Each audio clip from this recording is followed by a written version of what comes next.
Hello friends, आज हम लोग जैन दर्शन के बारे में पढ़ेंगे। हमने करीब करीब सभी दर्शन को पढ़ लिया है। अब केवल जैन दर्शन और स्वामी दयानंद का एजुकेशनल फिलॉसफी इंडियन में बाकी रह गया, जिसको कि हम लोग एक एक करके खत्म करेंगे। और उसके बाद फिर वेस्टर्न फिलॉसफी का एक बाकी है। सबको पूरा करने के बाद हम लोग इसके आगे बढ़ेंगे। तो जैन दर्शन का सिद्धांत, भारत में या विश्व में बहुत सारे दर्शन हैं, उसमें जैन दर्शन बहुत महत्वपूर्ण दर्शन है और ये बहुत पुराना है। ऋग्वेद में इसकी चर्चा मिलती है। तो इस दर्शन का विकास भारत भूमि पे हुआ। विश्व के महत्वपूर्ण दर्शनों में से एक है और इसका विकास भारत भूमि में हुआ। जैन दर्शन का प्रमुख सिद्धांत क्या क्या है? प्रमुख सिद्धांत है जगत मीमांसा, आत्मवाद, कर्मवाद और मोक्ष। इन्हीं के आधार पर जैन दर्शन का स्वरूप को स्पष्ट किया जाता रहा है। किस किस के आधार पर? तो जगत मीमांसा, आत्मवाद, कर्मवाद और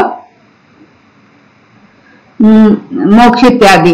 तो जैन दर्शन जो है ना, वो सृष्टि को देखकर अगर ये प्रश्न हमारे मन में उठता है तो उसका ये प्रश्न सबके मन में उठता होगा कि ये का स्वरूप क्या है, ये सृष्टि का स्वरूप क्या है, कौन इस सृष्टि को चला रहा है, मैं कौन हूँ, मैं कहाँ से आया हूँ।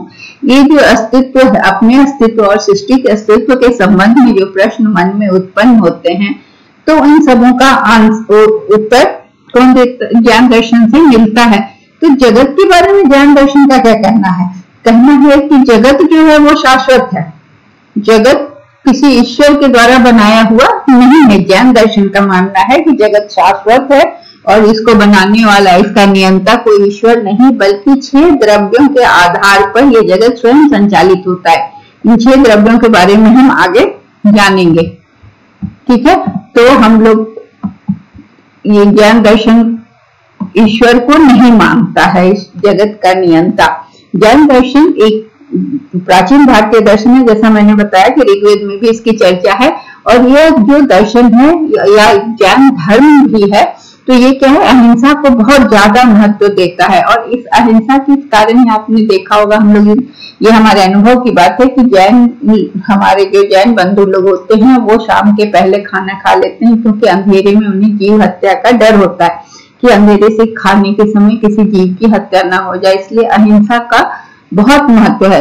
जैन धर्म की मान्यता है कि 24 तीर्थंकर समय समय पर आकर जो इस संसार का चक्रव्यूह है, इसमें जो फंसे हुए जीव हैं, इसमें मनुष्यों को जीव माना जाता है, कि उनके कल्याण के लिए उपदेश दिए और इसके लिए वो धरती पर आए। तो सबसे पहले तीर्थंकर थे ऋषभदेव और सबसे अंतिम थे भगवान महावीर या वर्धमान महावीर।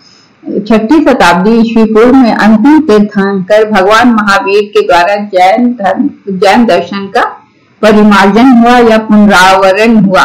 इसमें वेद की प्रामाणिकता को कर्मकांड की अधिकता और जड़ता के कारण मिथ्या बताया। अब ये धर्म जो है, जैन दर्शन है, वेद की प्रामाणिकता को मिथ्या मानता है। क्यों मानता है? क्योंकि वेद कर्मकांड पर बहुत जोर देते हैं और जड़ता, उन्हें जैन दर्शन को उसमें जड़ता दिखती है। जैन दर्शन के अनुसार जीव और कर्म, जीव जैसा कर्म करता है वैसा जीव का जन्म होता है। तो जीव और कर्म का संबंध बहुत पुराने समय से, अनादिकाल से चलता आ रहा है। और जीव जब इन कर्म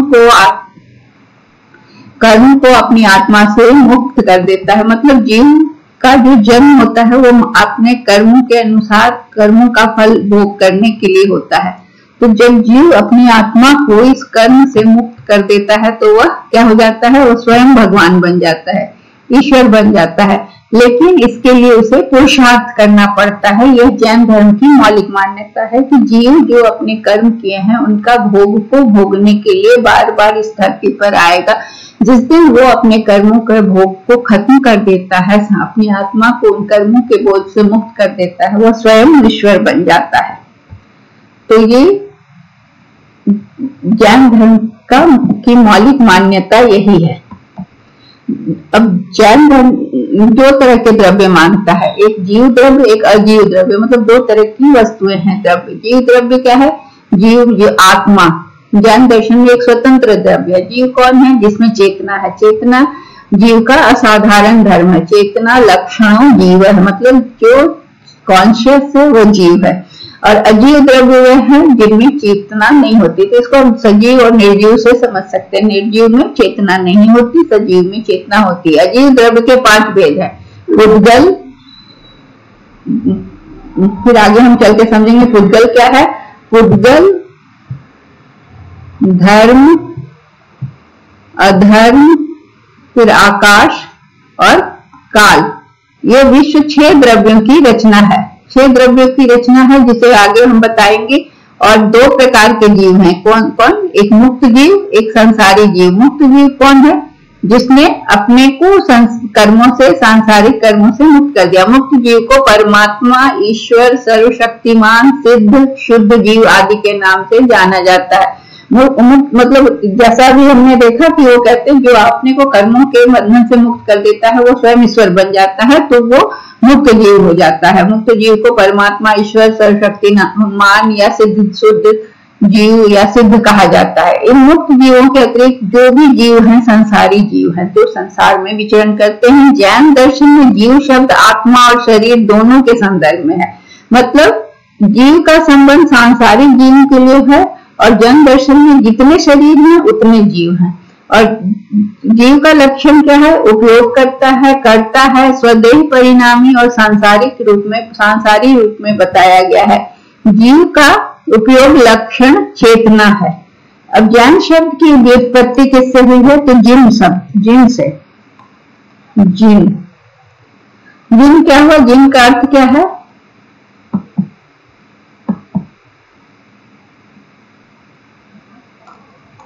जिन, ज्ञान शब्द की उत्पत्ति हुई है जिन से। ठीक है, तो जिन क्या है?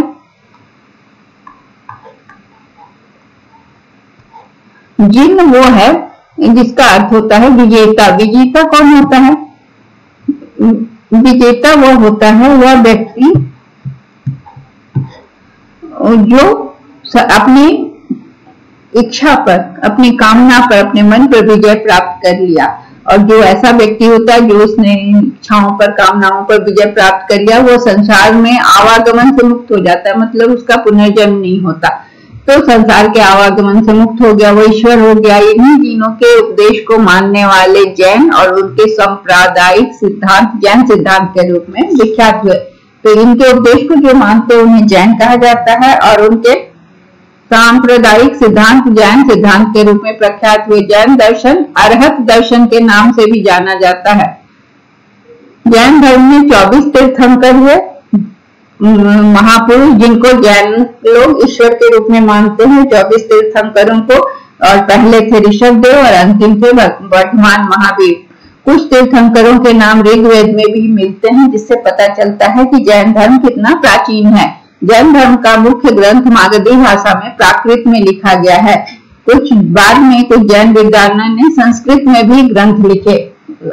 100 ईस्वी के आसपास आचार्य उमा स्वामी द्वारा रचित तत्वार्थ सूत्र जैन धर्म का सबसे बड़ा महत्वपूर्ण ग्रंथ है। यह पहला ग्रंथ है जिसमें संस्कृत भाषा में जैन सिद्धांतों के सभी अंगों का पूर्ण रूप से वर्णन किया गया है।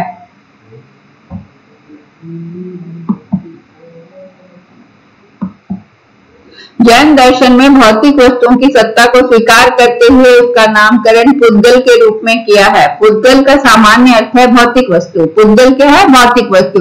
पुद्गल का लक्षण करते हुए जैन दर्शन में रस, गंध और इसे स्पर्शवान कहा है कि इसमें रस होता है, गंध होता है, इसे हम स्पर्श कर सकते हैं क्योंकि भौतिक वस्तु है तो उसको हम टच भी कर सकते हैं। उसमें रस होता है और गंध भी होता है। जिस द्रव्य में उपरोक्त विशेषताएं मिलती है, रस, गंध और स्पर्श की, उसमें एक आकार भी होता है, इसलिए पुद्गल रूपी पदार्थ है। पुद्गल एक भौतिक तत्व है जिसमें विकास और ह्रास होता है।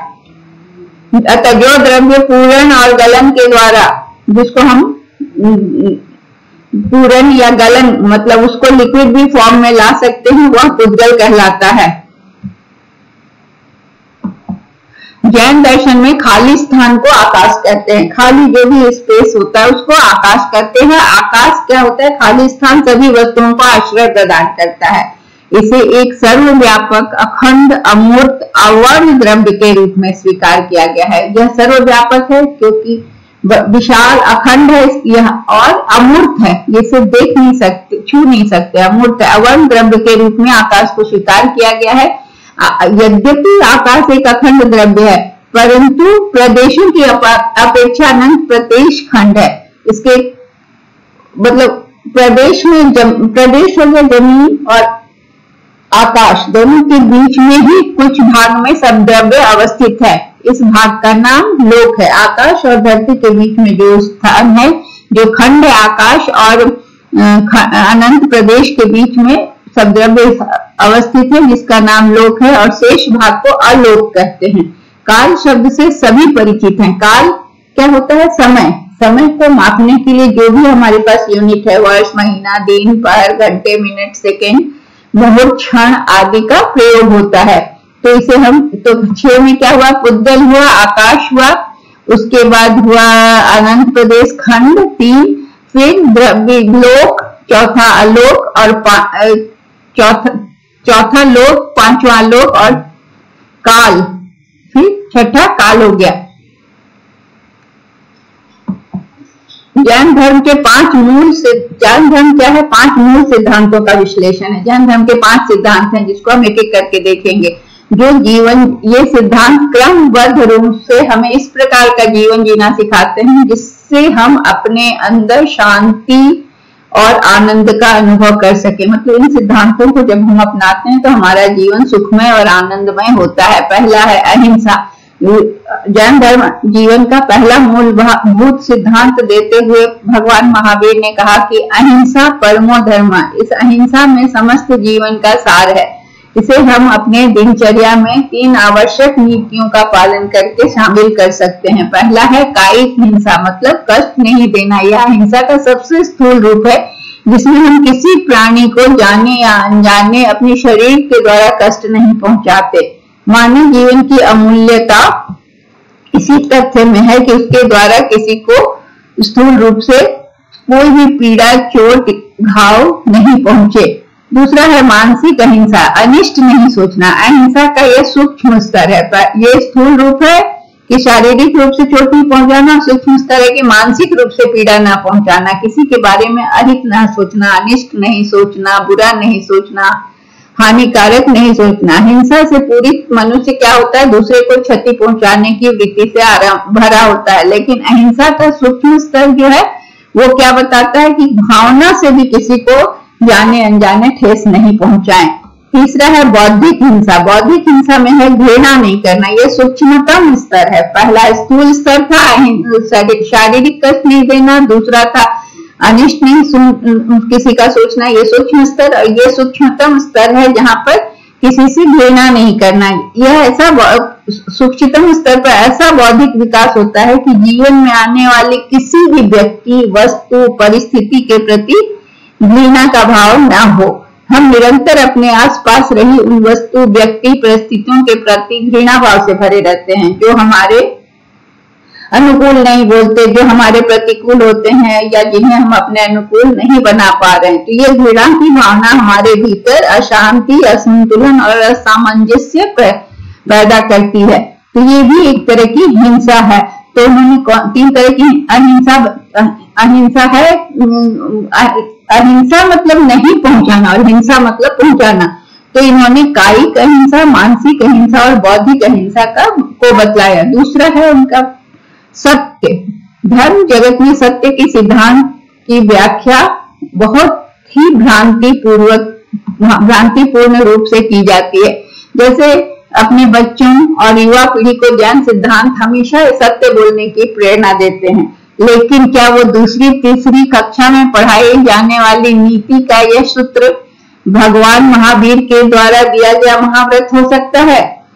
इसलिए श्रीमद रामचंद्र मिशन में सिद्धांत का अभिप्राय मानते हैं सही चुनाव करना। सत्य हम अपने मन और बुद्धि को इस प्रकार, सत्य का मतलब क्या हुआ कि हम अपने मन और बुद्धि को इस प्रकार अनुशासित और संयमित करें कि जीवन की प्रत्येक स्थिति में, हर परिस्थिति में हम सही क्रिया और प्रतिक्रिया का चुनाव करेंगे। अतः सत्य का सिद्धांत यहाँ पर व्यापक रूप से हो जाता है कि उचित और अनुचित में से उचित का चुनाव करना भी सत्य है। शाश्वत और क्षणभंगुर में शाश्वत का चुनाव करना भी सत्य है। जैन धर्म के अनुसार सत्य की परिभाषा थोड़ी ज्यादा विराट रूप में दी गई है कि उचित और अनुचित में से उचित का चुनाव करना सत्य है और शाश्वत और क्षणभंगुर में से शाश्वत का चुनाव करना सत्य है।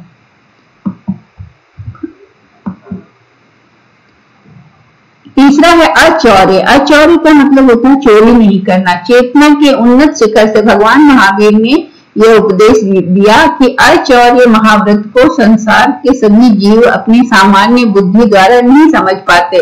दूसरे की वस्तुओं को न चुराना ही इसको समझते हैं कि अचौर्य है, लेकिन भगवान केवल उनका कहना है कि अचौर्य का मतलब है कि किसी के हक को नहीं लेना, किसी की जो उसका ड्यू है उसको प्रॉपरली नहीं देना भी अचौर्य है।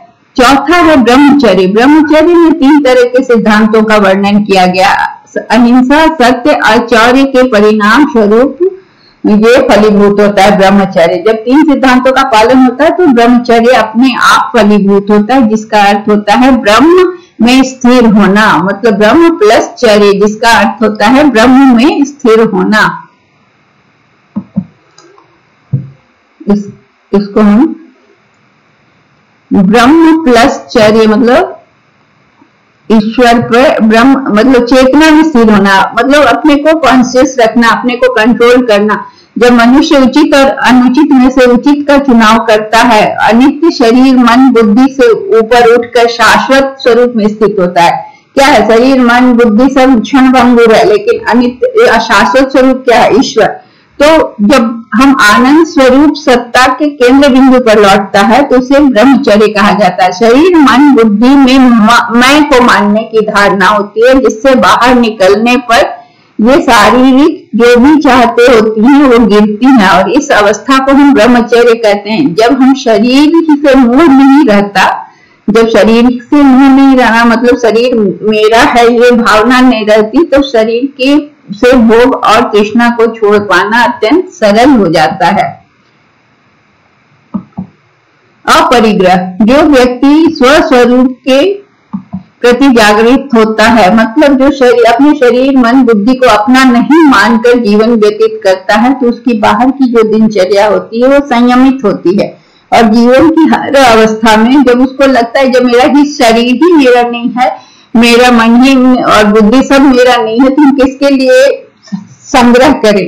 तो संग्रह लोग करता है कि आने वाले 10 पीढ़ी तक आराम से खाएं, इस तरह की भावना। तो वो आगे तक सबको अपना समझता है, क्षणभंगुर को पकड़े हुए है, शाश्वत का विचार नहीं करता। तो जीवन की ऐसे व्यक्ति में अपरिग्रह की भावना नहीं आती। लेकिन जब व्यक्ति शरीर मन बुद्धि को अपना न मानते हुए जीवन व्यतीत करता है और उसकी बाह्य दिनचर्या संयमित हो जाती है, तो अपरिग्रह का भाव खुद ब खुद आ जाता है और भगवान महावीर के पथ पर वो फिर अनुगमन करता है। तो अपरिग्रह में 3 तरह की चीजें होती हैं। पहला होता है वस्तुओं का अपरिग्रह। जैसे जैसे हम शाश्वत सत्ता की ओर बढ़ते हैं, शाश्वत सत्ता को मानते हैं, वैसे वैसे क्षणिक सांसारिक वस्तुओं से मुंह छूटता जाता है। अतः वस्तुओं की उपलब्धता हो या ना हो, दोनों स्थिति में वो व्यक्ति समान भाव में रहता है और मानसिक और या शारीरिक व्याकुलता उसमें नहीं होती, किसी चीज को पाने की तड़प नहीं होती। फिर ये तो हुआ वस्तुओं का अपरिग्रह। दूसरा है व्यक्तियों का अपरिग्रह। संसार की लीला में क्या है कि व्यक्ति आते हैं, अपनी भूमिका निभाते हैं और चले जाते हैं, जिससे कि इस स्वांग की शरीर की वास्तविकता का बोध होता है कि वो अपना अभिनय करके और अपने स्वरूप को पहचानते इस दुनिया से चला जाता है। तो जैन के रूप में जो जीवन व्यतीत करता हुआ मनुष्य, जैन मतलब विजेता, कि मनुष्य जो है वो परिग्रहों में मूर्छित नहीं रहता। वह चाहे जहां भी रहे, जन समूह में या एकांत में, हमेशा प्रसन्नचित रहता है, क्योंकि उसकी शांति आंतरिक होती है, स्वात्म से अनंत स्रोत से होती है उत्पन्न। तो इसलिए वो व्यक्तियों के मोहपाश में नहीं जगड़ता है और उन लोगों का आना जाना वो सृष्टि का क्रम समझता है। विचारों का परिग्रह, जागृत अवस्था में प्राप्त हुए मनुष्य सर्व समावेशी मानसिकता को धारण करते हुए विचारों के आग्रह का त्याग करते हैं।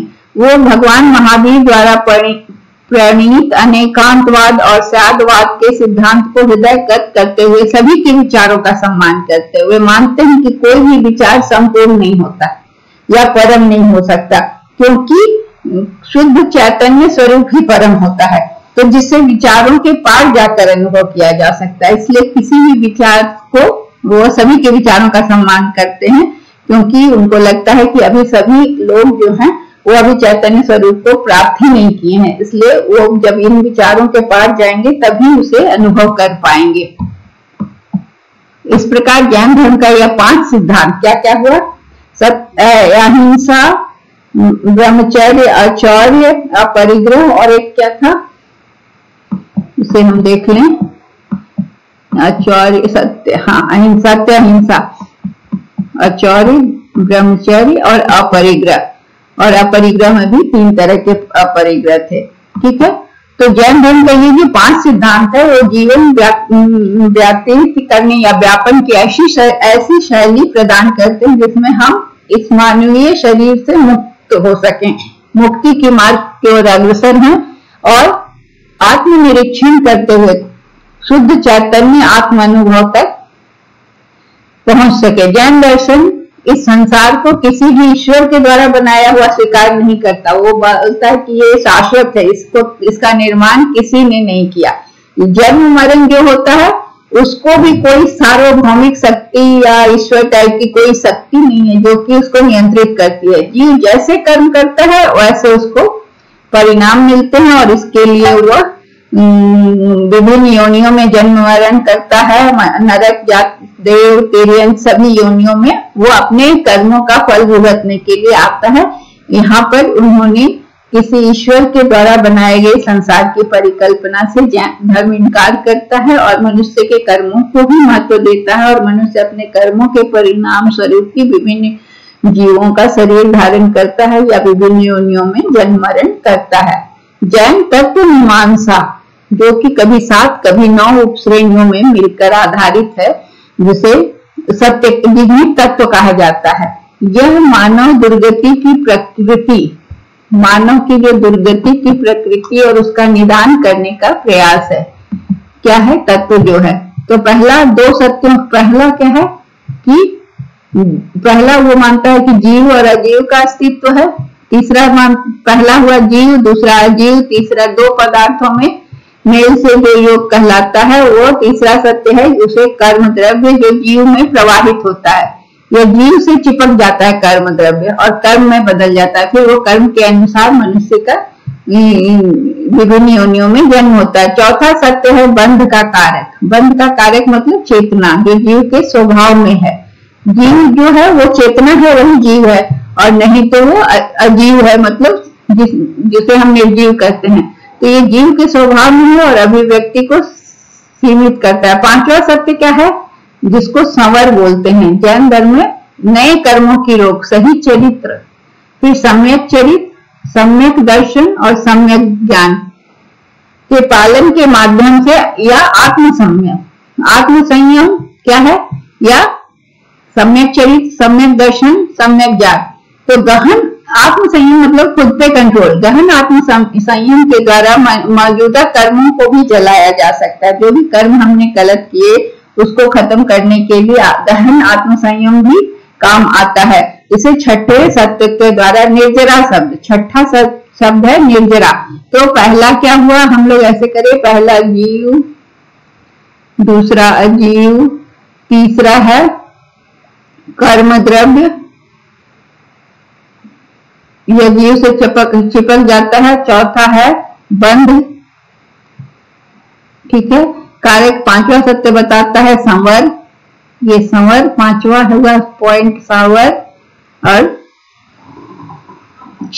ये बताता है 6ठा सत्य जो है वो निर्जरा।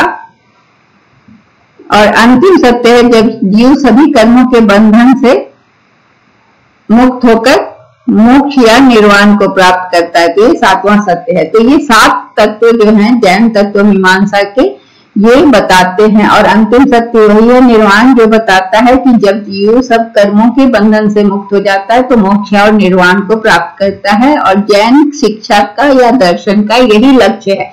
क्या लक्ष्य है? निर्वाण प्राप्त करना। और निर्वाण कैसे प्राप्त होगा? तो जब मनुष्य अपने कर्मों का फल भोग लेता है तब उसे निर्वाण प्राप्त होता है, वह स्वयं ईश्वर बन जाता है। तो ये हुआ जैन दर्शन के बारे में पूरा। और इस तरह से हम जैन दर्शन के तत्वों को जान लिए और उनके सारे इंपॉर्टेंट पॉइंट्स को हमने पढ़ लिया। That's all. Thank you.